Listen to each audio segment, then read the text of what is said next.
If you are a creative who also has a podcast, this episode is for you. Today, we have Stephanie on to talk about her podcast, noseyAF, as well as some questions that she has around monetizing her podcast and being really strategic with guests, as well as potentially a limited series. There's a lot of back and forth and discussion. I get to answer some questions for her, but all around, this conversation is so good, especially if you are someone who is an artist or a creative, but also has a podcast as well. Please join me in welcoming Stephanie to the podcast. Welcome to Podcasting Unlocked, the show for purpose-driven podcasters. I'm Alicia Galati, founder of Galati Media, and I'm here to share actionable strategies to help you amplify your message and grow your audience. Hello, Stephanie. I'm so excited to have you on the podcast.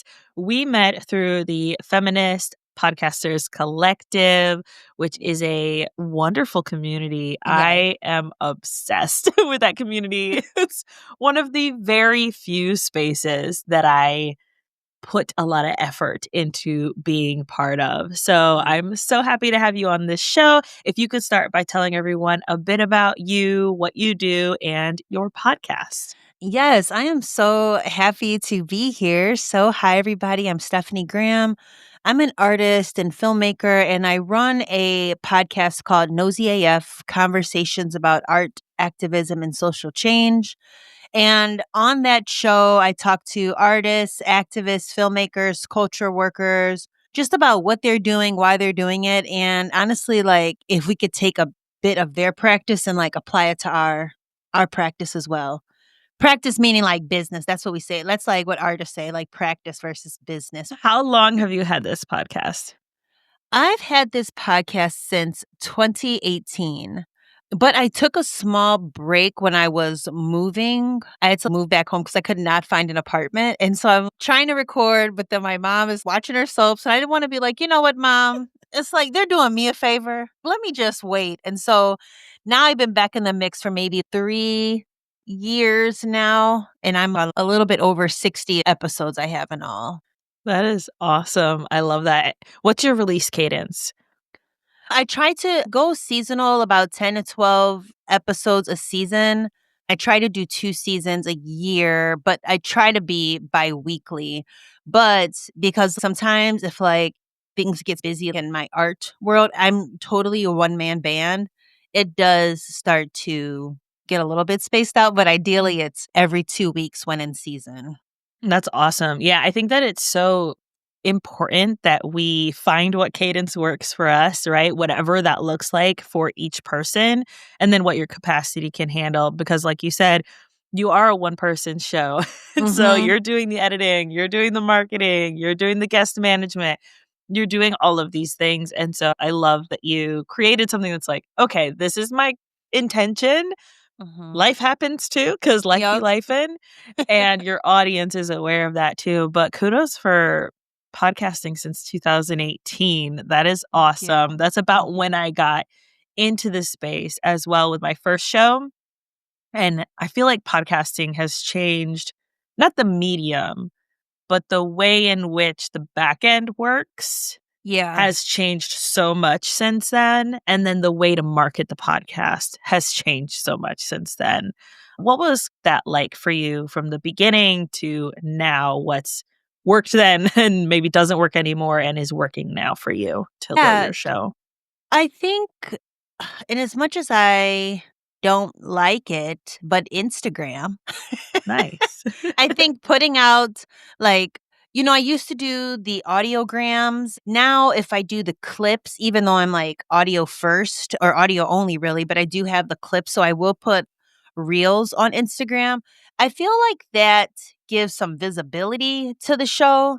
And actually, now as I'm answering that, I don't know if I'm even answering your question because I don't know if it necessarily turns into listens right away, but people do know that I have the show and they're like, oh, wow, you've been busy. Wow, you have this many of these. Like now it's somebody new you're posting up here. Just from a visibility standpoint, Instagram has been helpful. At the beginning, I didn't have a newsletter for my podcast. I only had a newsletter just about my art. And that was Mm. it. If I had art exhibitions and things like that in the art world, a month to a quarterly newsletter is like the normal.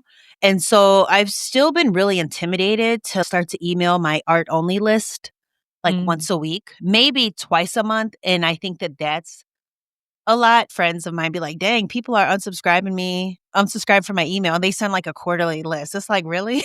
Wow. Yeah. So I'm like, you know what? If people are going to be like that, let me not send out anything. But I started a newsletter for my podcast.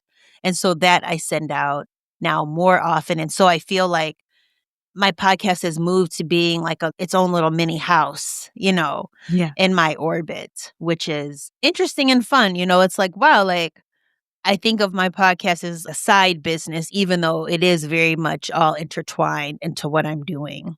How has it intertwined with what you're doing? Like, especially as a creative, I am not an artsy person at all. Mhm. I am the paint by number, puzzles, like that is That's where my good. that's as far as I get. But I'm curious how, like, the talking medium works toward your business goals or your creative goals, or maybe it's just being able to, you can tell me if I'm wrong, and I might be, getting outside of the I'm by myself creating and then interacting with other people I've found, especially if you're an introvert, podcasting is a great way to interact and to engage with people and get their kind of maybe feedback or interactions. What has been some things that have worked for your podcast in bringing maybe business to you or visibility to your art as well? I think by just interviewing people, that brings like an automatic visibility because then they're like, oh, well, who is this she's talking to? You know, also, I think a lot of times, one of the reasons why I wanted to podcast was because if someone would mention an artist, the first thing I would do was to look them up. Can I find a podcast about them? Or not necessarily about them, but like with them speaking or like a video, anything. And so when I couldn't, that's very frustrating because it's always nice to hear the artist speak about their work, right? Yeah. Anybody to like really talk about the projects that they're on. And so when I wasn't always finding that, I'm like, well, I can do that. I liked podcasts. I found them helpful. And so I think that this gives an opportunity for the artist for me to be a part of them, like archiving them, speaking about their work, right? So that if somebody like me is looking for them, they have a resource. It gives them also a marketing tool for them to share about their work because they will also, I think, trust me, right? They can see the show and say, like, okay, she puts time and effort into this. I mean, we're in a podcast collective together, like, we're serious about our craft. So I think those type of connections bring people on and people start to I think they just start to like trust me by being Yeah. like, okay, this is somebody who's like doing this ongoing project that's not necessarily about her. And I think it's cool. I think it's cool. Yes, I love it. Like, the guest can get tons of benefits from it and they can get that visibility, but what Yeah. about you as the host who's also a creative? Yeah, I think I get to co-create with them. Like I get to get all up in their business, honestly, and really ask them about things that I would be curious about. Like the people I talk to, I genuinely am curious about their practice on my own. If I was able to ask them, this is what I would want to know. And so now I get that on record. So it's also a record for myself to go back and be like, what did they say? This is how they approached this. Like, what were the tips that they gave me?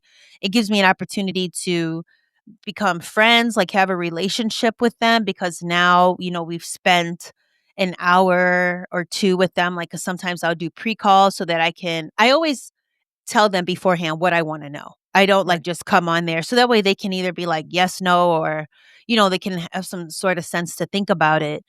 That has been really helpful. Like I do think it is a selfish project in that way that I am able to really get information that might be inspiring to me for projects that I want to have or thinking of having.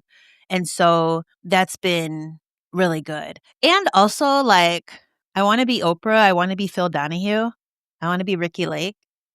I get to be that during my time on the podcast, on noseyAF talking to people. Like I get to channel that Yeah. and make it fun. And I make that known. So it's like, I think sometimes if I do ask, like, you guys are so busy, like, how do you handle that, like, in a marriage? Like, they could be like, well, she does like this stuff. Like, they're not so surprised that I would want to know something like that. But that is from a genuine ask and not like trying to be nosy or pry in their business. Yeah. I think that one of the things I love about podcasting is that not only does it document us as the host, Mhm. but it allows us to be open more to different ways of thinking. Mhm. So when I first started my show, I was like, no, you should start a podcast if you plan on podcasting forever, or at least for a couple of years, right? Like that Yeah. should be your goal. And then I started having conversations with people who did limited series and were more focused on that and like creating more almost bookended kind of Mm. podcasts. Yeah. And in my head, I'm like, no, no, no, those are for like the serial podcasts and those are for like the storytelling ones. But then as I was talking to them, I was like, actually, I changed my mind. I agree with you. And that's why I think I love being able to have these beneficial arguments. I'm using quotes here because they're not actually arguments. It's just here's my point of view and here's your point of view. Yeah. But it allows us to be open to the possibility of something different, which I think is so beautiful that we maybe wouldn't be able to get if we were just kind of trucking along in our way. Yeah, I think that's what I too love about, us being in a community together, me being in communities, because I feel that with podcasting, like if you are serious about it, like, but serious doesn't have to mean like, oh, I have like 8,000 episodes. You're just serious about like telling this audio story or doing this, using this medium in whatever that specific way is. I love that. Like, as you just said, limited series, I'm thinking like, "Ooh, what kind of a limited series can I have?" Opening the realm of Yes. possibilities. Yes, because there was an art advisor, Paul Klein, who had this class where he interviewed art experts, famous artists, curators, gallerists, everything. And he had gotten so many of those, and, like, you would pay to come to those classes live, right, and hear these famous art people speak. But then after a while, he had so many of them that it's like he couldn't talk to anybody else. He had spoken to everybody. And so then the class became him assigning certain talks to listen to. So we had this whole body of work. And then in the class, you would talk about that and you would reference the videos that we would watch. Okay, so I love this. Let's go on this direction Yeah. because there was one client where she would do parts of her podcast episodes would go into her program. Mhm. And so it would be like, here's your homework is to Yes. listen to this podcast episode to get more information about this topic that we're talking about next week. Almost to like set you up for better understanding of the topic going into the session rather than being like, I don't know what we're talking about today. No, you've already kind of been ruminating on it and thinking about it and understanding where the coach was coming from for that. So I love this. And then even thinking about like ways to turn something like that into a paid product, right? So like if you're someone who wants to do something like that where it's like a limited series with like the top of the top in your industry.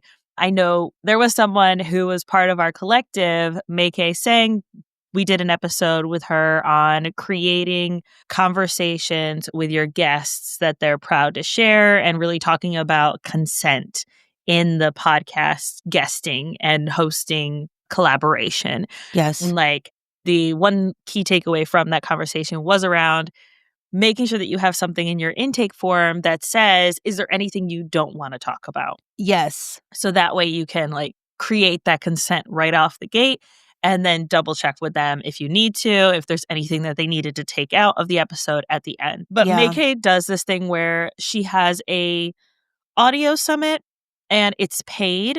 So it's almost like a private podcast, but it's like 10 episodes every season. And I Mm. think she does it like every 6 months or every year.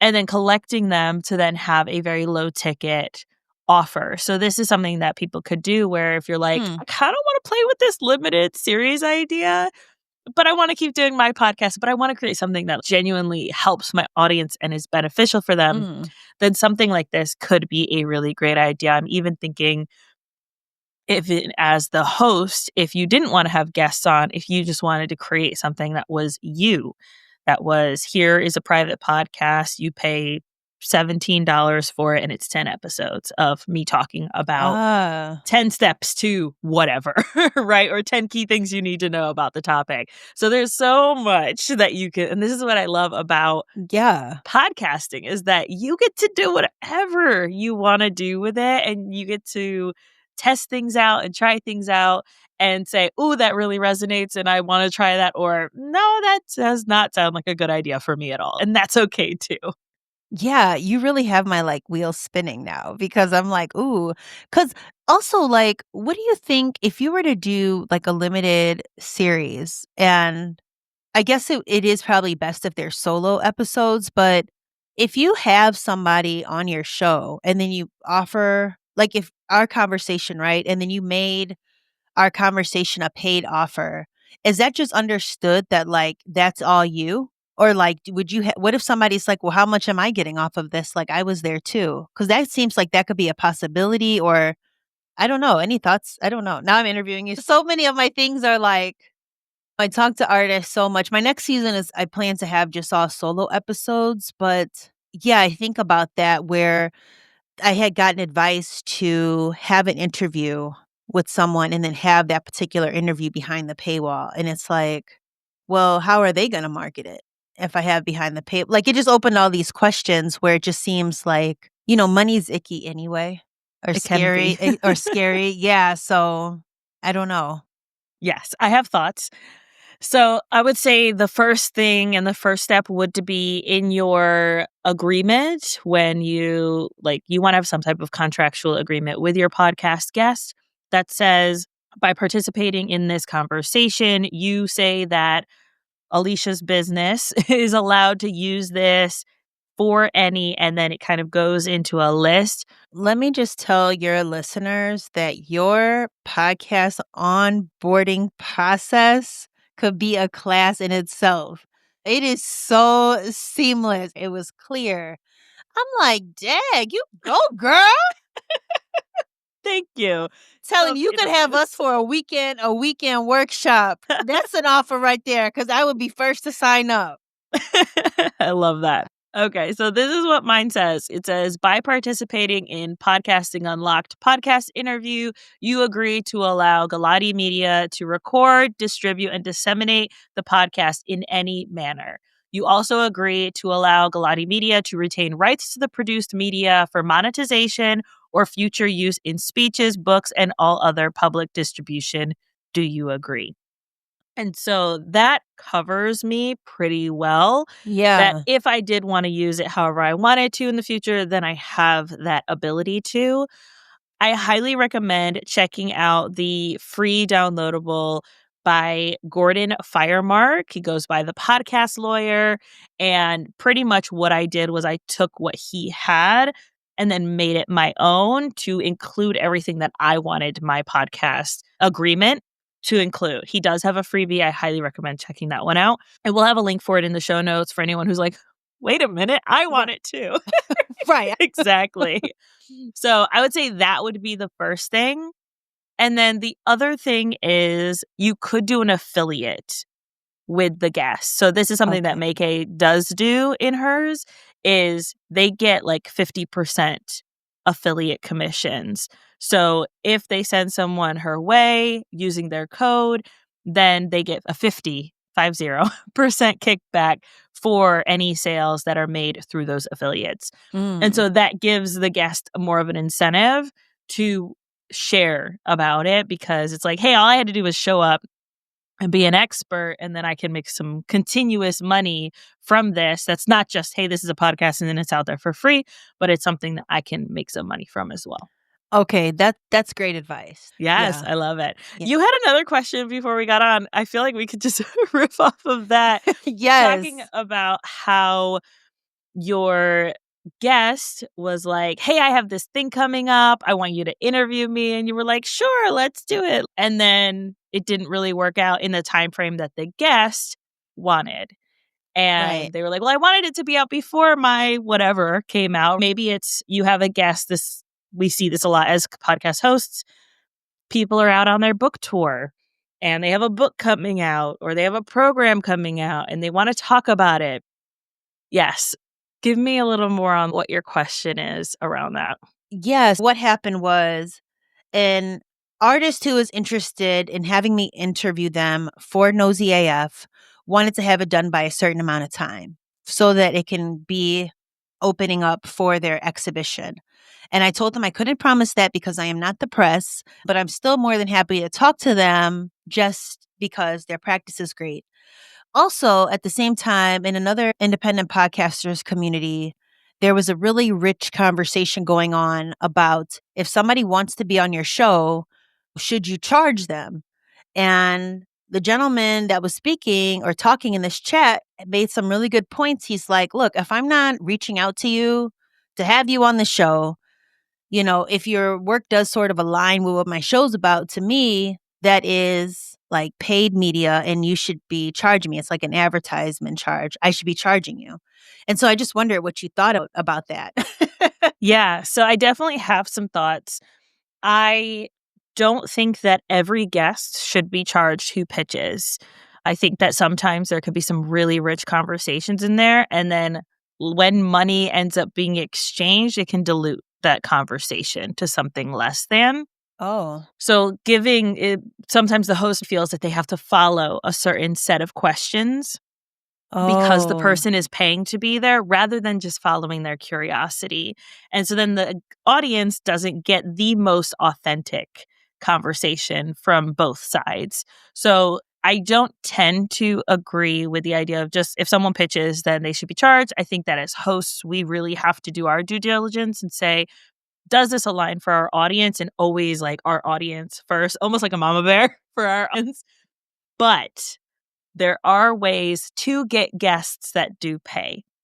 One of the ways that I love to recommend this for clients is that if they are trying to do sponsorships, to have a highest package sponsorship that includes you interviewing someone from the company or someone who's in a leadership role of that company to really showcase the product in a deeper way. And then in that sense, that's a paid spot for your show. So that's one that I feel it really aligns because one, you already love the product because you're going to promote it anyway. Yeah. And you're like, look, this is mutually beneficial for both of us. I have your audience. They know that you're a sponsor of the show. So I don't have to like almost trigger warning, right? Them that this is a paid conversation because they know that you're the sponsor of the show.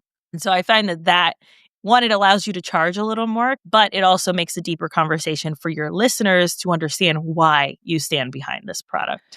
That is really, really great advice. And it actually makes sense for them to do that because then it's like you don't just get this one time talking about your product and then off you go. It's like then I'm also going to be bringing it back up as like maybe a spot for the next episode for a mid-roll ad or something like that. Another thought that came to mind in this chat that was on this indie podcast community was that the guy was saying that a lot of people, if you're a guest, they'll be like these booking agents, these podcast booking agents. This person could pay this podcast booker, say like $500, but they're getting bookings off of our free labor of us interviewing them, of us editing and all of that. And so that's why he was also like, nah, dog, nah, Yeah. which also makes sense too. It's like, yeah, so if you're a podcast booker trying to get us on there, like, you should also be offering, like, to pay. Yeah. And I think that conversation is one that the host and the guest have to agree on for sure. I mean, I've also had experiences where I've reached out to people to ask them to be on my podcast and then gotten the pushback maybe from their team that was like, hey, what's your budget for this? And I'm like, it's a podcast. Like, what do you mean? I'm not asking you to speak on a stage at my event. where people are paying to be there. Nobody pays to be here. They're just listening. Yeah, right. I was just like, and moving on. Moving on. That's it. But Right. I really love that advice though, because I did just get a pitch and then the pitch will follow up like, hey, we have this product. And while I don't think it exactly aligns, I think it could also align. And so I think I am going to actually go back to them and say, hey, what do you think about doing this and then this and see what they say? And if not, moving on, like you said. Yes. Yeah, we have episodes on sponsorships. We'll make sure that we link those in the show notes for anyone who's like, I want more information on that. I am working with a client right now on this, and this is really top of mind for me. But to give you an idea, she has 3 packages. The first one is just podcast and one mention on her email list for 3 months. When she sent me her pitch, I was like, you need to raise it Mm. because we use Buzzsprout as our podcast hosting platform. They have dynamic content. And this sponsor is not just getting the next 12 episodes for the next 3 months. They are getting 200 of your backlogged episodes as well. So they need to be paying a little more, first and foremost. And then she was like, oh, well, they want to know how many listeners I have. And I was like, actually, what you should do is for tier 1, the reach is, and then what is the total number of reach? So the monthly listeners, the monthly YouTube viewers, your subscribers. If you're going to post once on social media, what is the typical reach for that? Combine all of that together. That's your reach for that first package. So it looks better for them and it's more of a accurate reflection of what they're actually getting because you might have 150 people who listen to each episode of your podcast. So there you go, 600 downloads a month. But you might have 15,000 people on your Instagram and 5,000 people on your email list. You need to combine all that to make sure that what you're reflecting is accurate for what they're actually getting. And you can get paid more for the work that you're trying to do. And then her second tier was that they would be included in every newsletter over the course of the months. It would also go on a bunch of like her YouTube and her LinkedIn and her Facebook instead of just Instagram, as well as her TikTok. And then on the third one, it was, like I said, that paid spot to be a guest on the show, to be mentioned at her event. And I was like, you need to take the price of whatever you do for 2 and double it for 3 because Wow. that is so much more that you're putting into that third one than just, oh, I'm just doing these little, no, absolutely not. I know that's right. You get folks paid over there. Try Wow. to. I try That's to. amazing. How do you So know all that stuff? That's like you have such a strategic mind. Wow. I'm just yeah, I'm really amazed. Like, I hope people aren't like, "Oh, she's probably gassing her up." Like, no, I'm really I Yeah, I appreciate know. it. I'm like, wow. That's so true though. Yeah, your backlog, combining your just because you're starting out your podcast and you might have 10 downloads doesn't mean that your 3,000, 5,000 Instagram followers, like you said, 5,000 email list. Everybody can be spoken to about what you got going on. Yes. And then it shows the brand too Yeah. that you're more diverse, that it's not just about the podcast listeners, that yes, you're pitching it as a podcast slot, but you get so much more. And then they see the value across the board, especially because in this case, she has a podcast about women in menopause, which Mhm. is a high earning, very dedicated group of women where they're like, these are the podcasts I follow. These are the products I like. I want to know what products you're using because these are the products working for me. And so they're always talking to each other. And so that's a very like she's not just, oh, I'm talking to every business owner between the ages of 25 and 60. No, I'm talking to women in this age range and this group. These are the things they're struggling with. I can tell you exactly how much money they make because she did a survey of her audience. So she was able to say, here's what they make, here's where they live, all that stuff. And so, Yeah. yeah, being able to pitch it in a more strategic way is so important when you're trying to get sponsors. Yeah. That's the part I don't like about the strategic marketing-y stuff about podcasting, which I understand, like, that's like nobody's asking anybody to do that. You don't have to do any of that stuff, Right. but I feel like you might as well try, even if it's not necessarily fun, but You make it fun thinking about it strategically. It sounds fun. Like, "Ooh, you could do this, I could do that." That's something I'm doing with my hobby podcast, We Read Smut, is I'm looking at I had reached out to the PR team at Berkeley Publishing. They're Mm. a sub-print of Penguin House. Okay. And I had, for the uninitiated who are like, "What is Berkeley?" Yeah. Like, for the non-readers, it's fine. And so I'd reached out to them because there was a person that I wanted to be on my podcast who was part of them. And they were like, "Well, what do you think about having some of our other people?" And I was like, "That is awesome. Yes, I do prioritize marginalized communities. So BIPOC, LGBTQI, and disabled folks. So keep that in mind with whoever you're sending me. I try to have an 80-20 ratio of 80% are in these categories. So just keeping that in mind as being able to open that conversation. Now it's got my brain. All right, how can I make the most of this? Maybe it's free books. Maybe it's free swag. Like, it doesn't even have to be paid slots. It could just be, hey, I got some swag and I got some free books. That's awesome. So finding any way that's going to be fun for you and going to work for you and also aligned with the direction you want to take your show. You might, as a podcaster, get ideas or get people saying, "Hey, I'd love to sponsor." And you really have to say, does this align with my values? I had someone reach out to sponsor We Read Smut, and it was an AI narration, like Mm. book narration app. And I was like, that doesn't align with my values. I am all about promoting and lifting up human voices. Yeah. So that's just not something that I'm open to doing and having on my show. I want to make sure I'm staying true to my values as I'm moving forward with the show as well. Absolutely. And that money will come back, in the right way. Exactly. Stephanie, this has been so much fun. Yes. I feel like we got to talk about you and your podcast, and I also got to help you out with some things that you're ruminating on, which I always love to do. So if you could Yes. tell everyone where they can find you, get to know you, hang out with you, and all that fun stuff. Yes, so you can listen to the podcast at noseyAF.com, and then Instagram is noseyAF pod, which is linked up there at the website. So basically just go to noseyAF.com and you can find everything. Perfect. And we'll make sure we have that linked in the show notes. Yeah. That way people can go and grab that as well. Stephanie, thank you so much. Thank you.